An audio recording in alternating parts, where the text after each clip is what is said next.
Korea,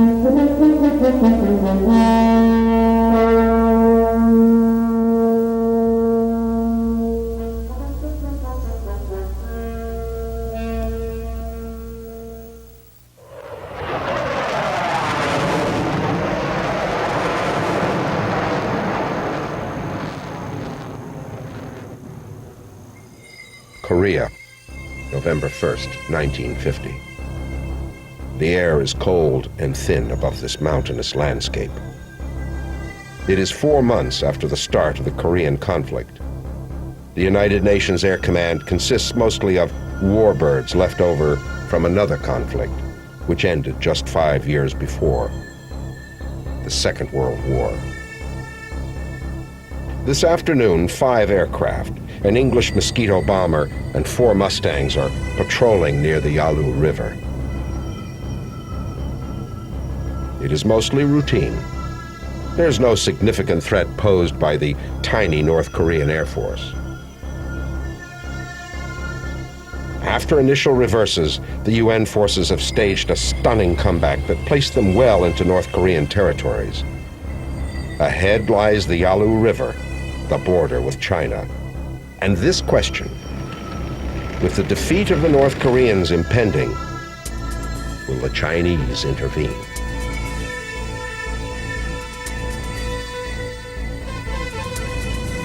Control of the skies above the rugged Korean landscape had belonged from the start to the U.S. Air Force and United Nations allies.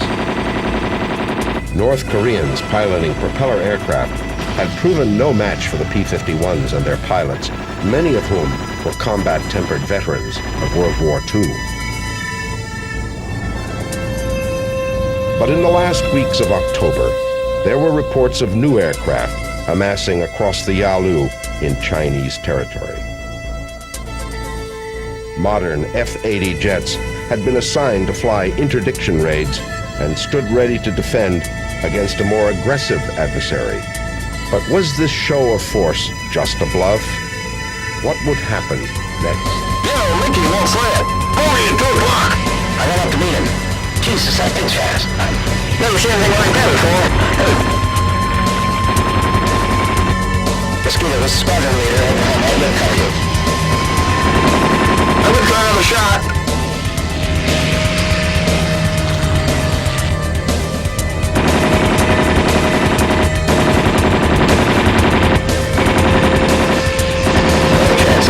Let's get out of here.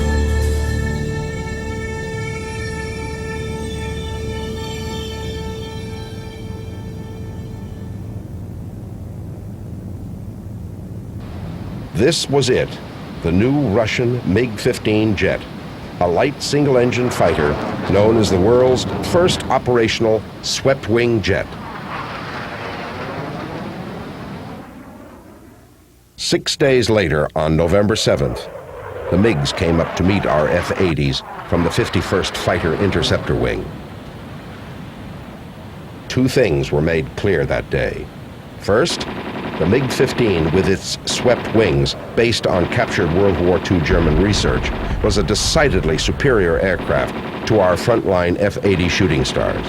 And second, our seasoned pilots possessed skills superior to the communists. But how long could courage and skill hold out? The tense political situation placed us in a dilemma never before experienced by American combat forces. China was off limits. Just north of the Yalu River were sanctuary air bases where the communists amassed their planes. Taking off and pulling up to high altitudes while still over China, the MiGs crossed the Yalu at 30,000 feet, diving down onto our propeller-driven B-29s at speeds nearing Mach 1, and then disappeared as fast as they had arrived back across the border into China. Suddenly, this was a new war. American air superiority could no longer be taken for granted.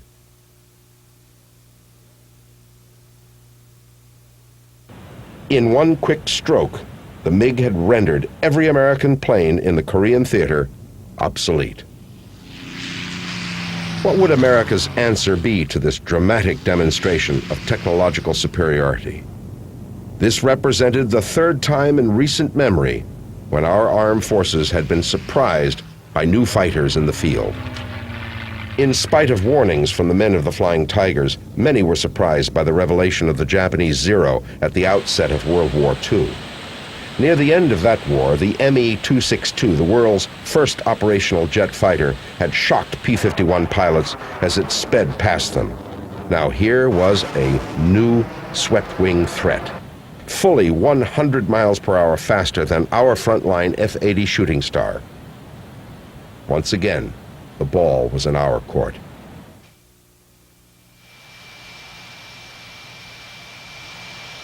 Fortunately, America's answer was poised, ready for action.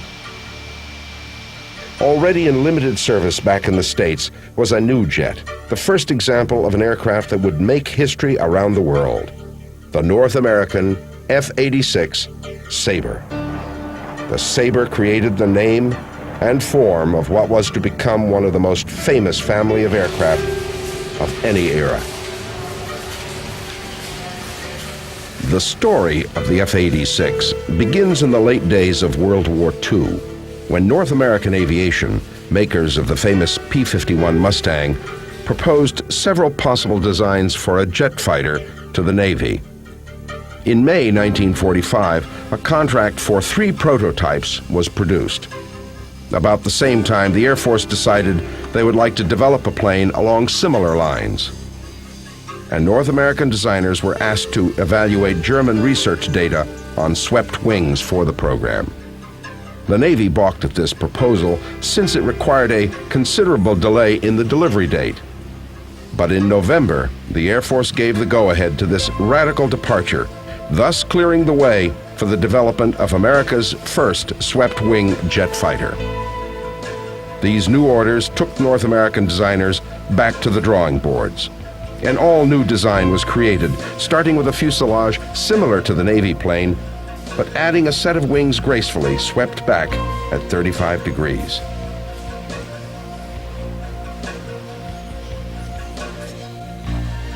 Research and translation of the German technical data consumed time, and the flight test of the first F-86 was 2 years away.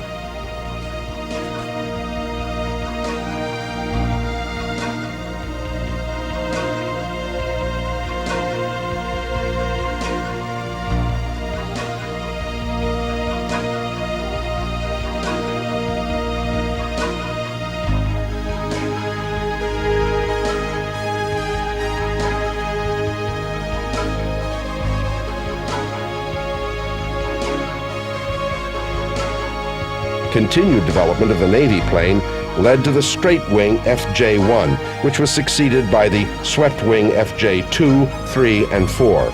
But none of these planes were produced in large quantities. The Sabre eclipsed the FJ series. It alone was destined to set the combat aviation world afire. 1947 was a year of changes. In September, as the Army Air Force was reorganized into the United States Air Force, and on October 1st, 1947, the XP-86 flew for the first time. The following May, the first 2 aircraft were delivered to the new U.S. Air Force. In the hands of Air Force test pilots, this powerful and gleaming bird swept aloft. Its J-35 engine thrust it to speeds of which pilots, just a few years before, could only dream.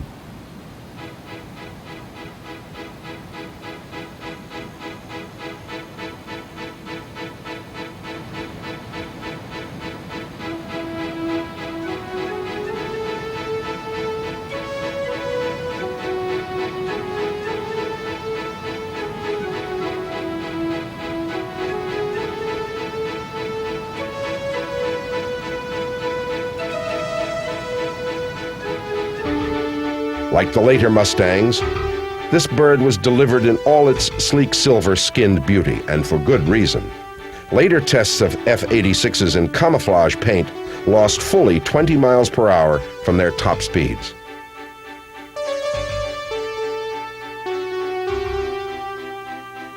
The The pilot could climb to his cockpit with the aid of a folding ammunition bay door and a neatly recessed foothold in the side of the fuselage.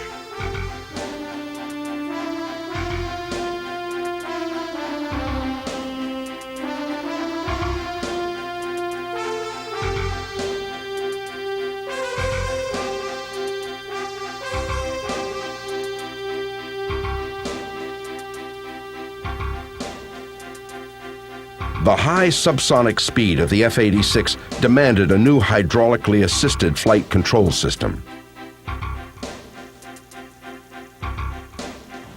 The sliding bubble canopy provided a full 360-degree view.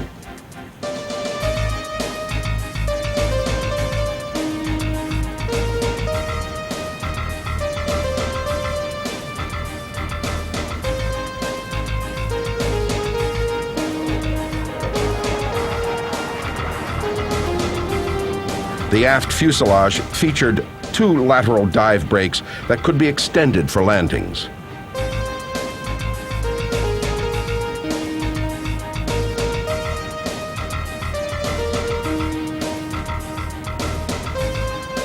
The F-86E model introduced aerodynamic wing leading edge slats to improve handling at slow speeds.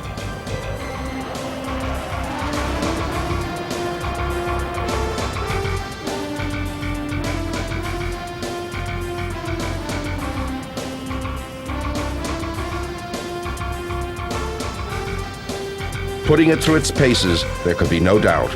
This was the outline, the shining blueprint for the future of jet warbirds. Prior to delivery, a contract for 188 aircraft was signed using the designation P-86A. In April 1948, the Sabre, flown by test pilot George Welch, broke the sound barrier, surpassing Mach 1 in a shallow dive.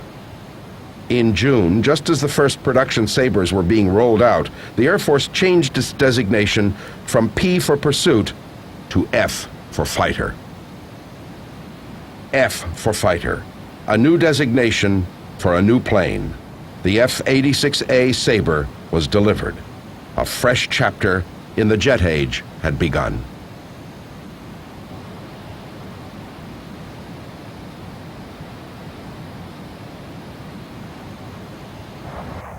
It was just the start of an exhaustive study and improvement process that would carry military aviation forward for years to come.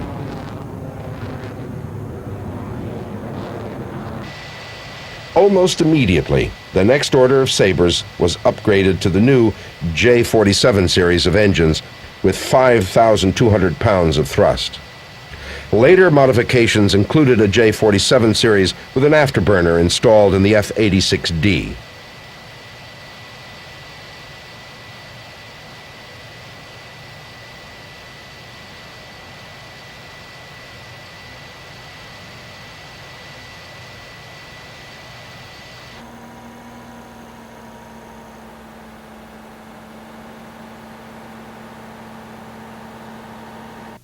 The Sabre was armed with 6 nose-mounted 50-caliber machine guns. When outfitted for ground attack missions, it could be fitted with wing-mounted rockets or 2 500-pound bombs.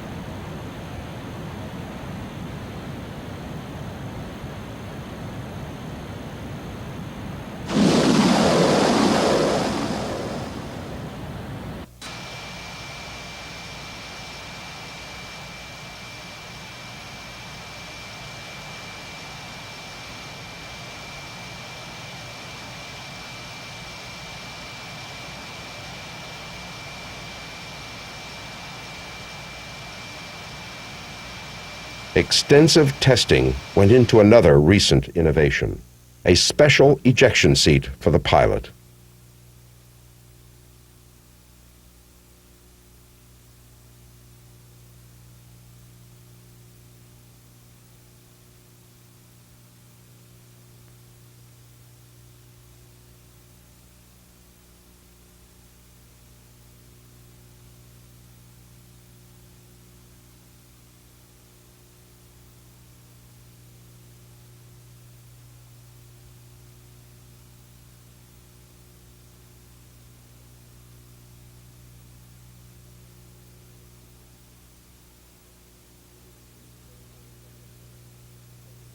With its new J-47 engine, the Sabre set a new world's airspeed record of over 670 miles per hour. In March of 1949, the 94th Fighter Interceptor Squadron of the 1st Fighter Group received their first F-86As. The Sabre was operational, and the 94th became the world's first supersonic fighter squadron. By the eve of the Korean conflict, the F-86 was well into production, and 3 of America's 25 fighter wings took delivery of the new fighter. Korea, November 1950. When the Chinese challenged us with their new Russian-built MiG-15s, we answered by bringing in the first Sabres in a matter of days. The Chinese, though, were reported to possess as many as 1,000 MiG-15s. How could the Sabres fare against such numerical superiority? While sending waves of ground troops, which by sheer weight of numbers overran and forced United Nations troops into retreat, the Chinese and North Koreans proved cautious about challenging U.S. air superiority. Their early sorties with American flyers did not produce stunning victories. Quite the opposite, in fact, became common. Before long, the Sabre racked up a stunning kill ratio of 10-1.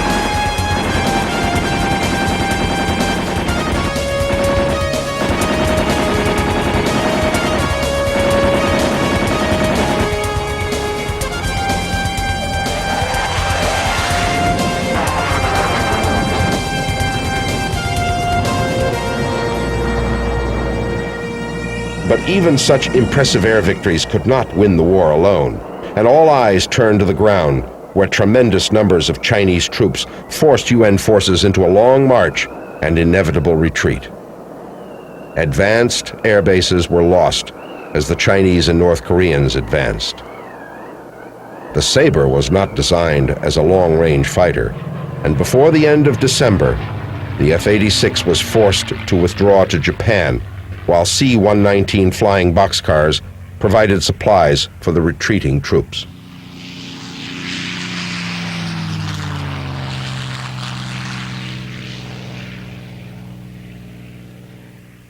With the Sabre out of the picture temporarily, it was up to an assortment of Sky Raiders, Corsairs, F-9F Panther jets, and other assorted Navy aircraft to do what they could from carrier decks.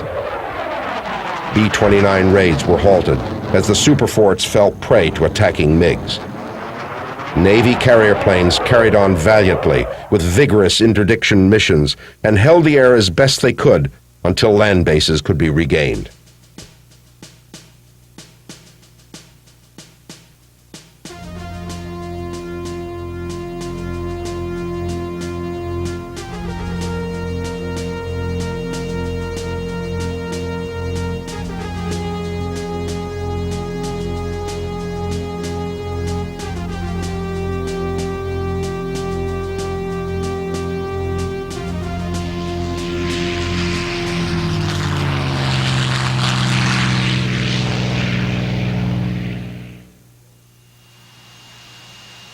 Back in the States, there were important things to attend to.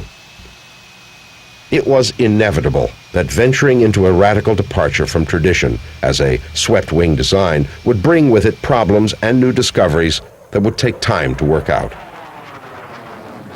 The swept-wing concept permitted high subsonic speeds. The price was greater engine thrust and some sacrifice of low speed and high-altitude flying qualities. The initial response was to incorporate vertical wing fences, but a better solution was needed for the long run.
The next significant model was the F-86D, for which design work was begun in 1949.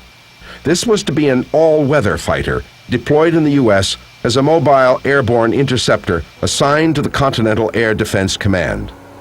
Unlike previous interceptor aircraft, the radar officer was eliminated, leaving the attack to intercept duties to the pilot. The design featured two advanced electronic systems, the most important of which was the Hughes E-4 fire control. The E-4 had four modes: search, lock-on, fire, and pull-off. It computed distance, course, and speed of the target, placing the attacking F-86D on a collision course with the enemy aircraft. A radar scanner was installed in the nose, requiring a relocation of the air intake. The new Sabre had a distinctive look that set it apart from its immediate forebearers. Nicknamed the Dog Sabre, this beast was soon to become a familiar warbird. Designed without machine gun or cannon, the F-86D was to be armed exclusively with rockets, a first for an American fighter. Extensive testing went into perfecting the rocket-firing system. A large tray sat within the underbelly of the aircraft. When activated, it dropped down, and up to 24 rockets could be fired in salvos. The 2.5-inch, 18-pound air-to-air Mighty Mouse rockets, each with the power of a 75-millimeter shell, packed enough punch individually to shoot down an enemy plane.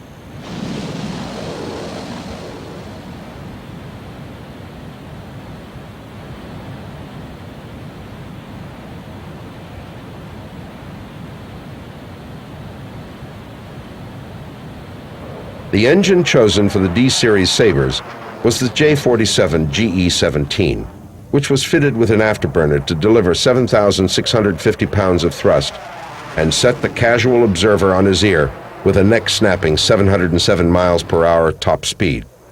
During its tests, the F-86D set two world speed records, its final and fastest record being 715.697 miles per hour, set on July 16, 1953. This broke its own earlier record of 698 miles per hour, making it the first American plane to set two records in a row, breaking its own record in the second attempt.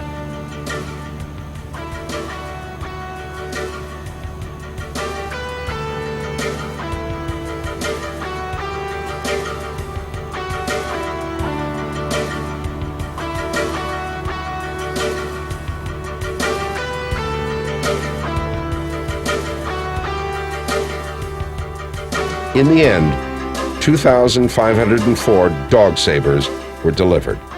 The D served faithfully at home and abroad. Later developments along the same lines produced F-86K and L models. The K dispensed with rockets in favor of four 20-millimeter cannons. It was powered by an afterburning J-47 GE-33 engine.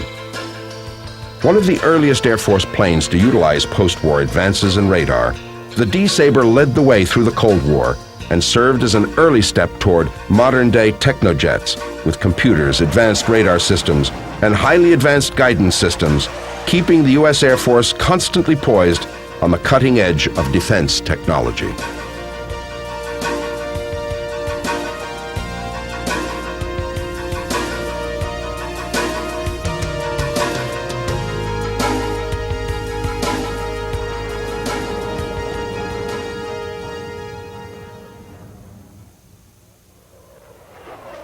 For the basic garden variety F-86A, however, modern radar technology was of less interest. The important thing was to concentrate on perfecting a promising design into the finest fighter possible.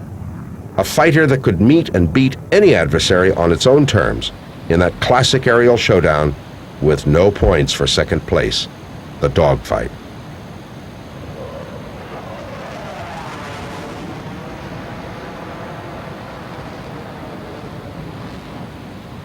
Although it was a vast improvement on what was then available, it became clear early on that the original F-86A still was not the equal, much less the better, of the MiG-15. The tiny Russian plane was light and maneuverable, possessed a powerful engine, and proved to have better high-altitude performance than the Sabre. The new American plane was a definite step in the right direction, but early Sabres were plagued with bugs and less than stunning performance in important areas. Rapid acceleration could bring a pilot into the transonic speed zone, where buffeting could cause loss of control. Tight turns at high altitude caused the plane stalls and loss of altitude. Solutions had to be found. This resulted in analysis of field data and innovative answers to achieve results.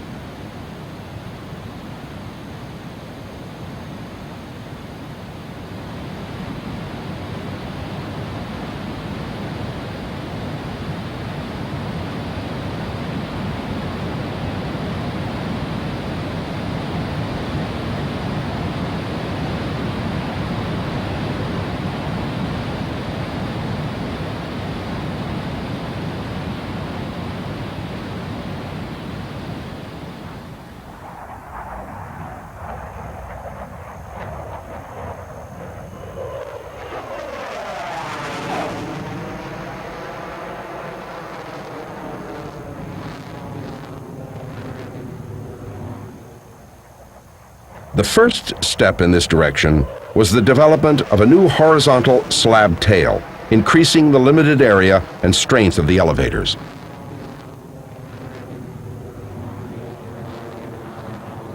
The elevators were replaced with an all-new flying tail, both the tailplane and elevator moving as one, with increases in incidence.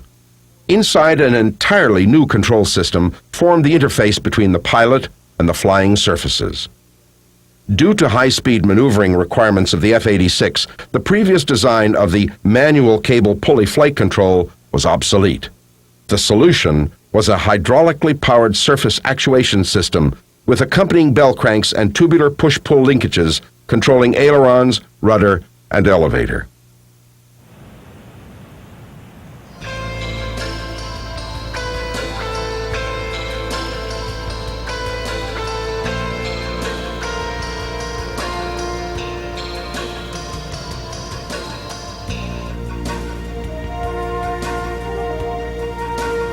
Additional experimentation with air-to-air refueling was carried out, though complications precluded adding this capability to production models.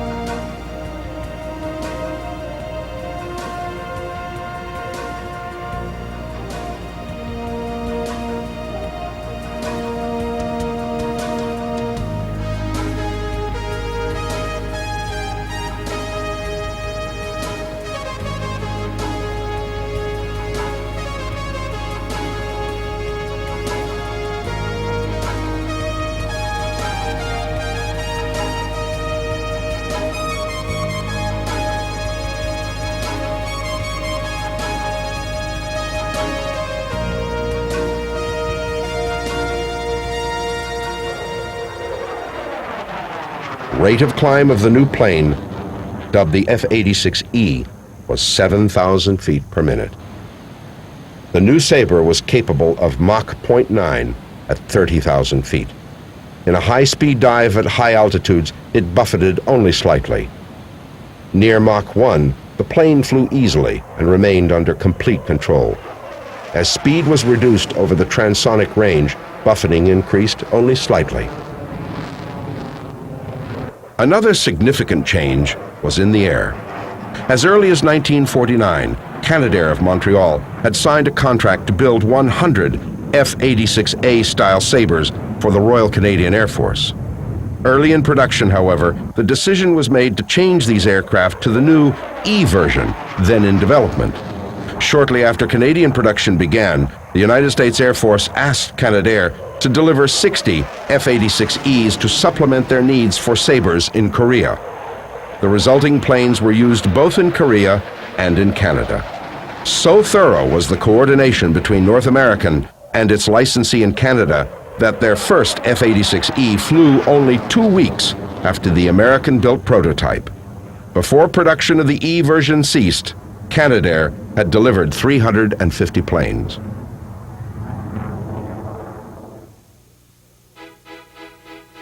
By late February of 1951, lost battlegrounds had been regained, and air bases were available, and the F-86 was sent in to add its might to the existing embattled forces.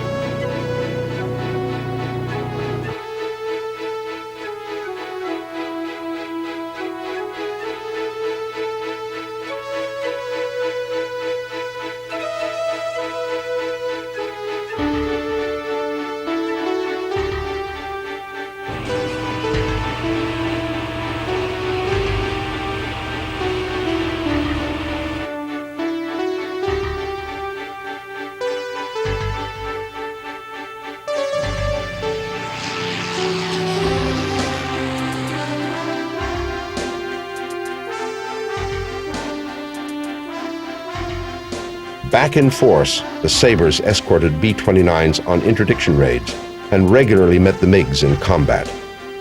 During the intervening time, units of MiG-15s had advanced their area of operations to the regions between the Yalu and Chongchon rivers in the northwestern region of North Korea, close to the Chinese border. This area became infamous as MiG Alley.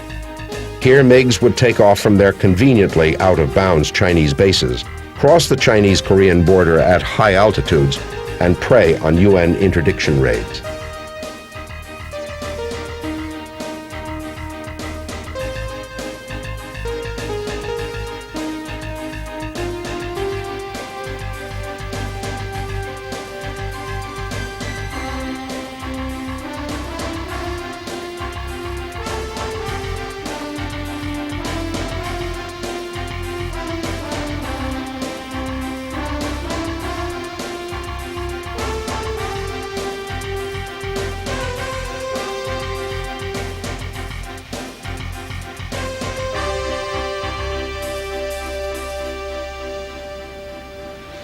But it was still a dangerous business for the MiGs.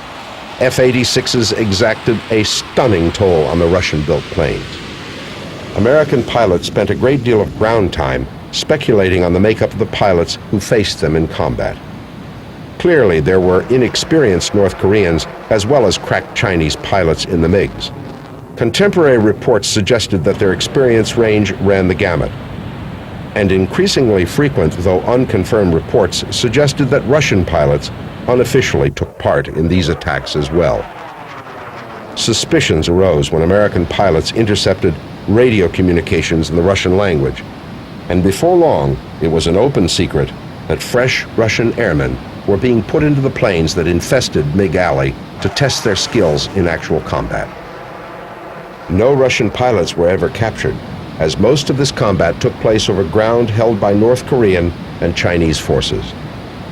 As the war continued, F-86Es were joined by new F models with an even greater rate of climb, and air superiority stayed firmly in the UN camp.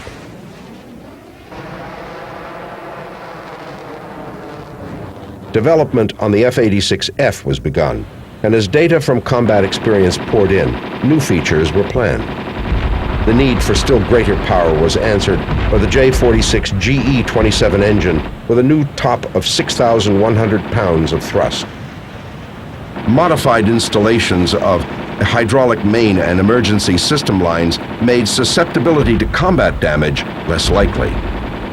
Additional armor plating was added to protect the slab tail's actuating gear, while base structural weight was reduced wherever possible. The F raised its rate of climb to 8,000 feet per minute, and it possessed a service ceiling of 50,000 feet.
In the last months of combat in Korea, the MiGs became more aggressive.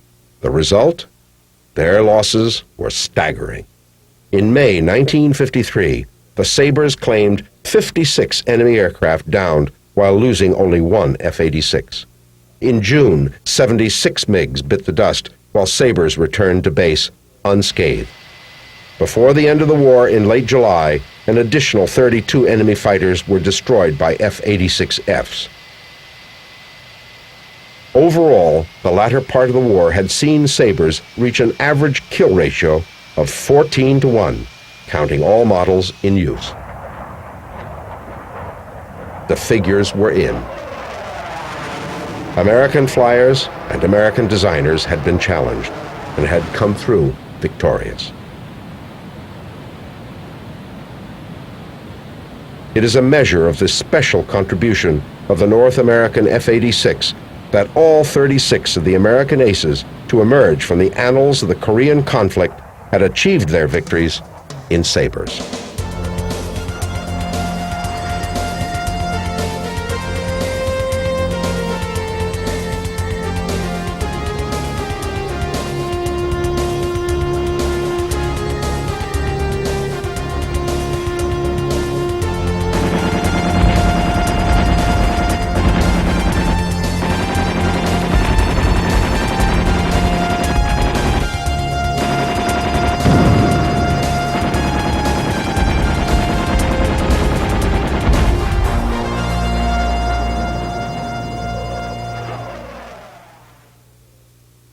Clearly, the Sabre had succeeded in becoming the ultimate airborne weapon of its day.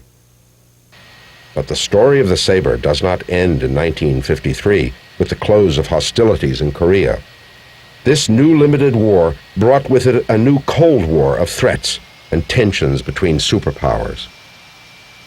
Air power had taken on a new and dramatic importance in the minds of military planners.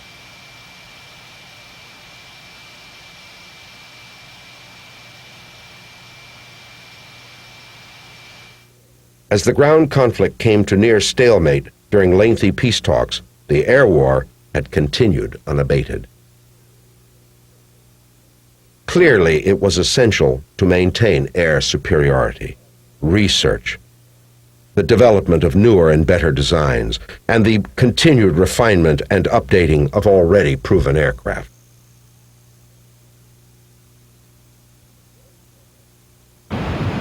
One such effort was the testing of a RATO pack. The rocket-assisted takeoff system developed for the F-86 was a specially fitted small rocket engine using liquid propellant. This single-shot device was similar to rocket and jet-powered units originally tested on F-51s. The RATO pack was expected to help shorten distances for carrier takeoffs and as a 60-second blast for speed in combat.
In flight, the pilot could activate the RATO from the cockpit for a one-shot burst of power.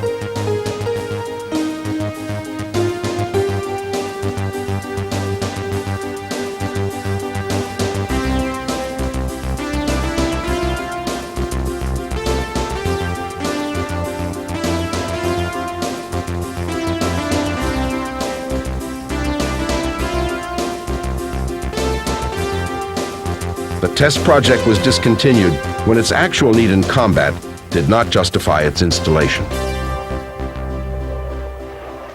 Around the world, American allies clamored for access to the powerful protection that the Sabre would provide. Not yet 3 years after its first introduction into combat, the Sabre had proven itself as a premier frontline fighter. Before long, the Sabre would see service in foreign air forces and would find itself rolling off production lines in America, Canada, Australia, and even Italy and Japan. So the story of the Sabre continued. The F-86F was king of the high-altitude dogfight, and with more than 2,500 produced, it was destined to become the most numerous of the Sabres. Soon came the demand for a true fighter bomber. North American designers created this in the form of the F-86H. This new warbird was built around a General Electric J-73 type turbojet with 9,600 pounds of thrust, churning out 80% more power than was provided by the old J-47 engine in the F-86A. To make room for the new power plant, the fuselage of the H was deepened and the air intake enlarged. The structure and undercarriage were beefed up and an additional fuel tank placed in the fuselage. A clamshell canopy was fitted in place of the original sliding variety. The 50 caliber machine guns were eventually replaced by 4 20mm cannons. Under wing, the H typically carried bombs or 16 5-inch rockets.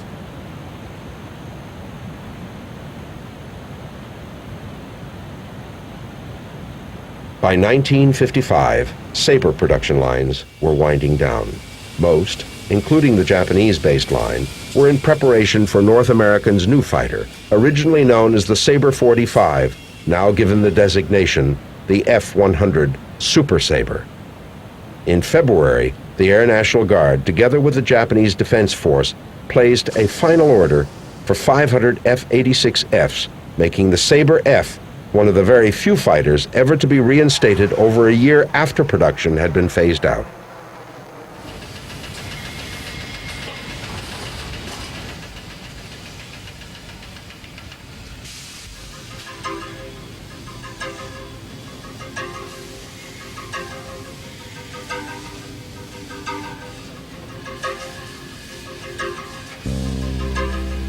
This final run of planes can be taken as a fitting tribute to a design and a heritage.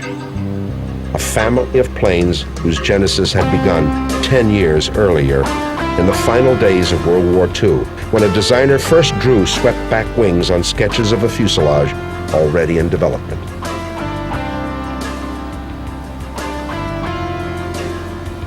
And this was not the end. Over succeeding decades, the Sabre saw service with dozens of air forces around the world, and in some remote corners of the globe continues in active service to this day.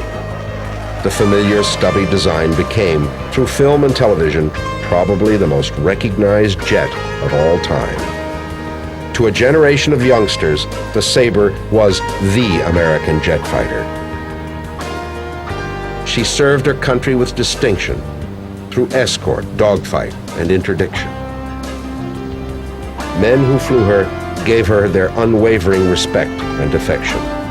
A fighting warbird known around the world as the sharpest fighter of the day, the North American Sabre, the United States Air Force F-86.